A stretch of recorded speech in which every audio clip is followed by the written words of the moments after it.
El cine es composa de tres elements bàsics que són projecció de les imatges, això d'aquí, animació de les imatges, que ara us ho ensenyaré, i la fotografia.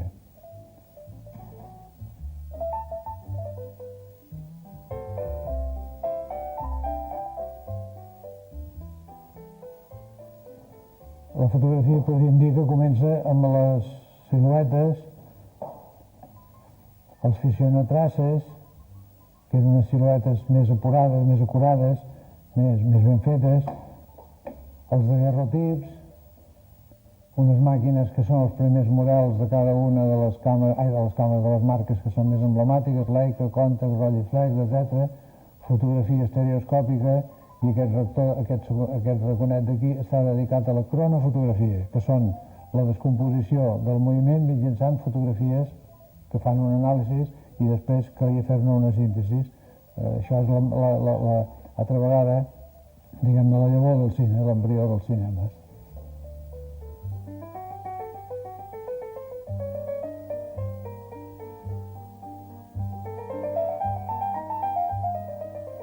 Aquí, com us deia, hi havia ja la construcció de l'imatge mitjançant dibuix animat.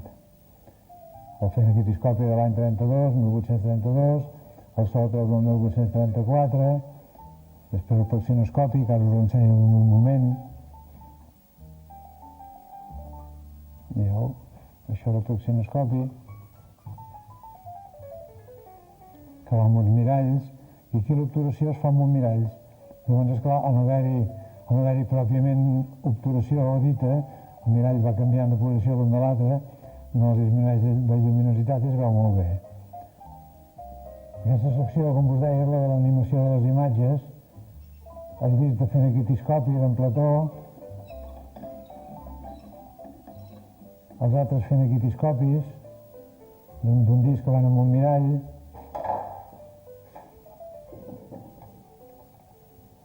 els zootrops, el zootrop de Marey,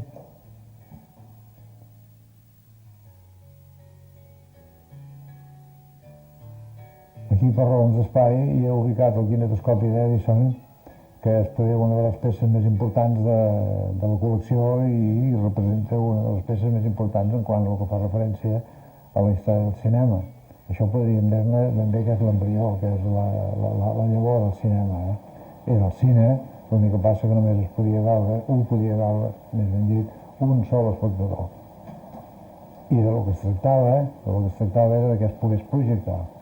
Llavors, a partir d'aquí van néixer tota una recoterva d'inventors que van inventar un sistema que aquesta pel·lícula de l'Edison, o dels Lumière, en aquest cas Lumière, es pogués projectar. Un dels pioners va ser el Lumière, els que em van portar la glòria i el gat a l'aigua, com se'n diu vulgarment.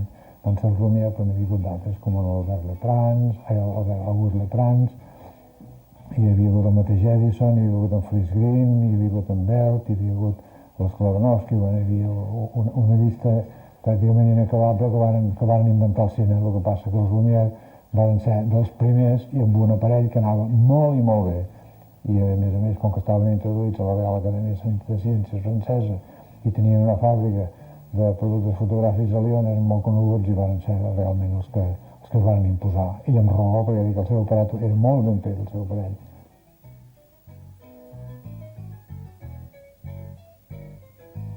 Aquí hi ha el quadre el pòster de l'anunci del cinematògraf. Aquest senyor d'aquí és el Lluís Lumière, que és el que va inventar el cine, una fotografia signada per ell. Aquí hi ha un gravat també signat per Lluís Lumière, i aquesta és la càmera que varen fer, la primera càmera que varen fer, comercialitzar a Sant Andreu. Van fer dos prototipus, que estan a l'Arts et Métiers a París. Aquest és, com dic, la càmera Lumière, i diuen que és, i ara ja m'ho crec, que és segurament la més ben conservada que existeix, perquè no té patacs, està completa, no li han fet cap afegitó, no li han traficat absolutament per res. I aquesta càmera valia 1.650 francs i feia les dues funcions, la de filmar, tal com està posat ara, i la de projectar, posant-li aquesta forquilla en lloc d'aquest caixetí i posant-li aquest objectiu en comptes d'aquest, que aquest era la filmació, posant-hi el de projecció. Llavors una llum a darrere, una llanterna a darrere, obrir la tapadora i podien filmar, podien projectar. Llavors, com que això valia calés, van fer el primer projector model A, que només podia passar pel·lícula Lumière, que té una perforació per banda, i aquest, el model B, que podia passar ja pel·lícula Edison. Aquest podia passar pel·lícula Edison. Després van fer el projector amb bobina de 300 metres, que va ser un afegitó també que li van fer. Aquí tinc un aparell en el qual deixa veure d'una manera evident el mecanisme de Lumière, i això és una quinora d'aquestes, veieu d'això.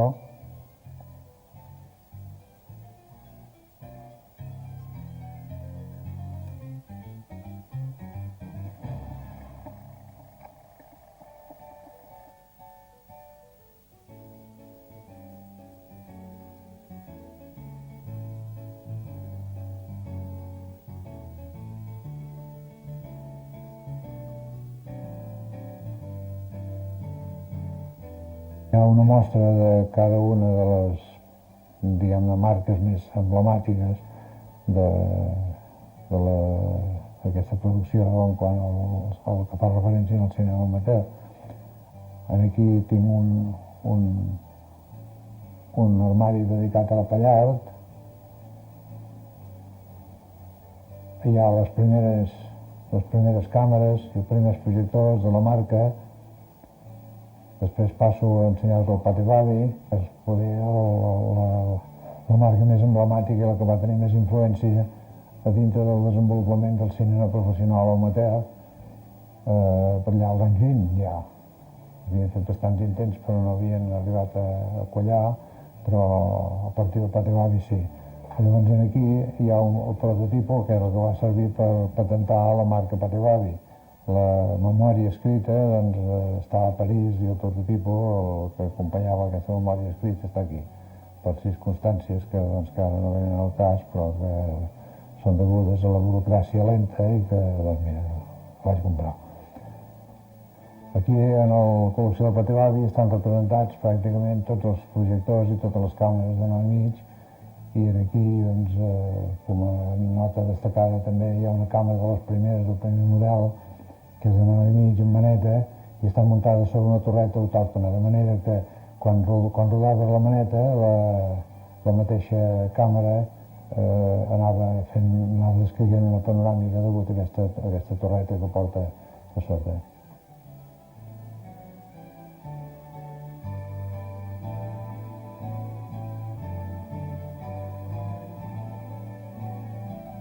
Aquí en aquesta secció, en aquesta sala, podríem començar per la bola xinesa de les al·lucinacions. Hi havia una espelma que sempre està vertical, posa-la com vulgui, sempre està vertical. Això és el que feien servir per contribuir a al·lucinar en els que fumaven òpio, en els fumadors d'òpio.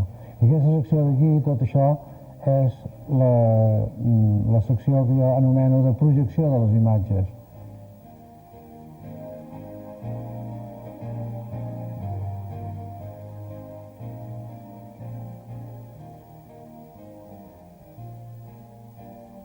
Això són càmeres i projectors que per una determinada condició els fa importants, i aquí estan les càmeres i allà al fons estan els projectors.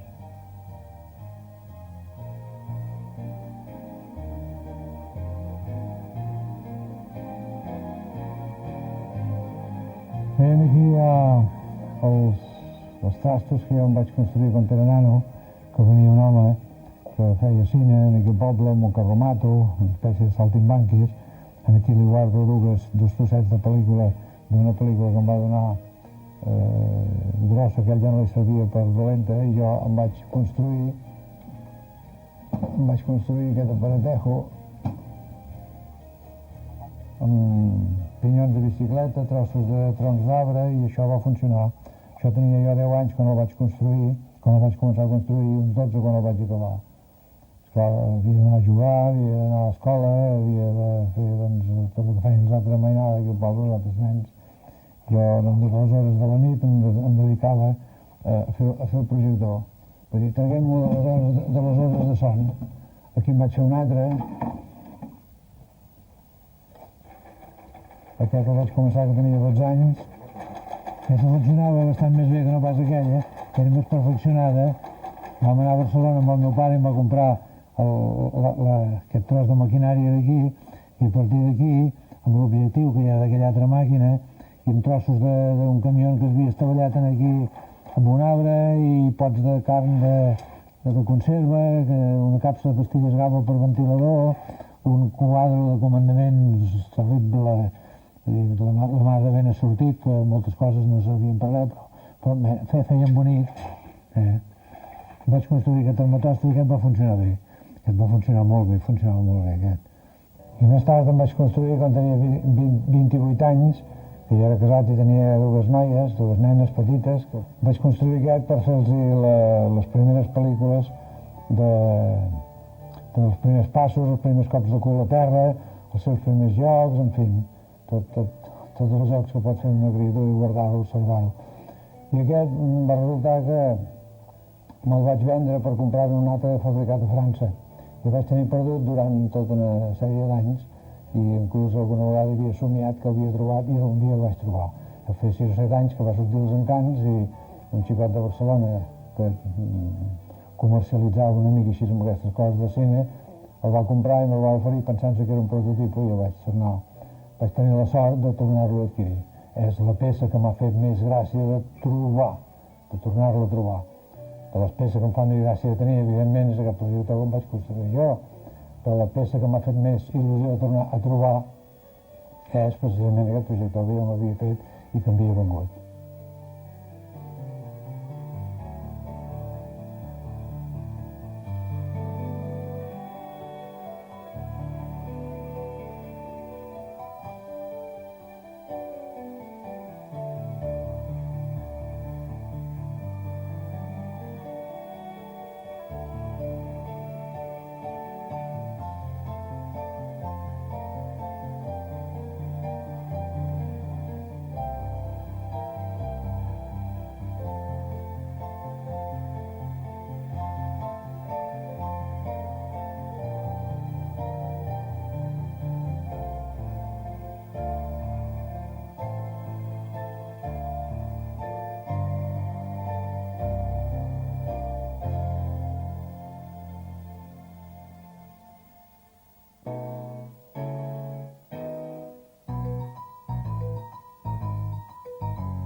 Aquí hi tenim una col·lecció, Déu-n'hi-do, està força ben artilladeta, d'aparells que són, diguem-ne, tenen una relació amb la imatge en moviment, però dedicada al nen, dedicada a la mainada, cosa que penso que és important perquè no hi ha cap museu que contempli precisament aquesta qüestió de tenir-li una atenció al nen. I aquí a Catalunya especialment vàrem tenir la gràcia, diguem-ne, no sé com ho diria jo, vam tenir l'encert, més que la gràcia, l'encert de construir projectors per als nens i que puguin ser manipulats per als nens. I a més amb dibuix animat. De manera que aquests projectors que hi ha aquí aproximadament són del 32 cap aquí, després del Cinenic 31, que el veurem a part, van ser fets a partir del 32 i van tenir una difusió, doncs, Déu-n'hi-do. I són projectors que són per al nen, però que puguin ser manipulats per al nen. I ara aquí en temps us ensenyaria tota una sèrie d'objectes que estan relacionats amb la imatge en moviment, però que cap d'ells no pot projectar. En canvi, a Catalunya van fer uns aparells que projectaven cine amb dibuix animat i, torno a repetir, manipulats per als nens, que això és molt important, haver tingut una atenció especial al nen, que el nen és el futur espectador i el futur cineasta de demà, el que realment estarà estarà involucrat d'una manera total amb la imatge, involucrat, vull dir, l'imatge avui dia doncs, és un dels elements de comunicació més importants que existeixen, i llavors el nen, a partir d'aquesta seva primera experiència amb un projecte de cine, es troba molt més, diguem-ne, integrat en aquest món que després no li ha de ser got estrany durant el transcurs de la seva vida. Una espècie de motoscopi fet de cartró, el cinescop,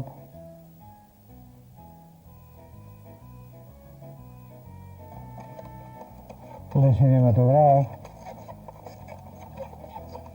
és un sistema de motoscopi que porta una bola de pedra perquè li fa de contrapès. I aquí hi ha tota la col·lecció del Cinenic. El Cinenic, quan va plegar, pràcticament em van regalar totes les existències que hi havia a la fàbrica i vaig muntar aquesta col·lecció que no pràcticament és única, no n'hi ha cap més, perquè és tot el que hi havia a la fàbrica. Hi ha patents, hi ha dibuixos originals, en fi, hi és tot. Home, evidentment jo ho aprecio tot, perquè tot té la seva anècdota, tot té la seva història, tot té el que representa, tot és el que és, però clar, si tinc d'anomenar una cosa que hagi d'anomenar quelcom en especial, doncs us diria que és aquelles màquines que em vaig fer jo quan era petit. És el més entranyable per mi, allò que em vaig fer, perquè l'altre pots trobar-ho o no pots trobar-ho, però allò, esclar, allò que t'has fet tu és molt més, no sé com us diria, més íntim. És per apreciar-ho molt més perquè t'ho has fet tu i a més t'ho vas fer amb una edat que era molt tendre, que era molt jove, que era molt petit. Vull dir, llavors poder admeto que tingui més mèrit de que un nen de 10 o 12 anys hagi fet tots aquests trastos, totes aquestes coses que ja demostren una inclinació i un interès per tot el que és de la imatge en moviment, que seria això, el cinema.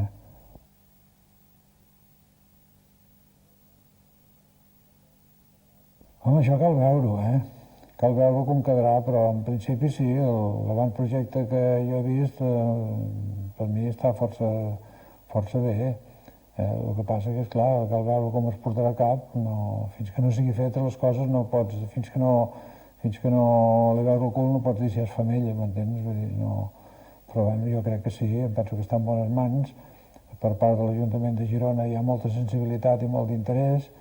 En fi, jo penso que sí. L'única cosa que en tinc por, jo sé que quedarà bé, jo sé que quedarà bé. L'única cosa que en tinc por és que no sigui inaugurat a la data que hauria de ser inaugurat, que és el 28 de desembre de l'any vinent del 95, perquè perdrem una ocasió única per aquesta efemèrides que podríem doncs, portar a cap i que es faran moltes coses a tot el món i sobretot a l'Europa de l'Oest i sobretot a França, Anglaterra, Alemanya, Itàlia, faran doncs, unes commemoracions molt sonades i nosaltres tindríem l'ocasió de fer-ne una de molt sonada. De moment sembla que tot marxa, però, esclar, les coses de Palacio van despacio i em tinc una mica de por. Per lo més, estic molt satisfet, tant per l'interès que han posat la gent que treballen en aquest aspecte, la gent de l'Ajuntament que treballen en aquest aspecte, com del propi alcalde, doncs, que hi tenen francament molt d'interès. Vull dir, he trobat molt bona receptibilitat, estic molt content.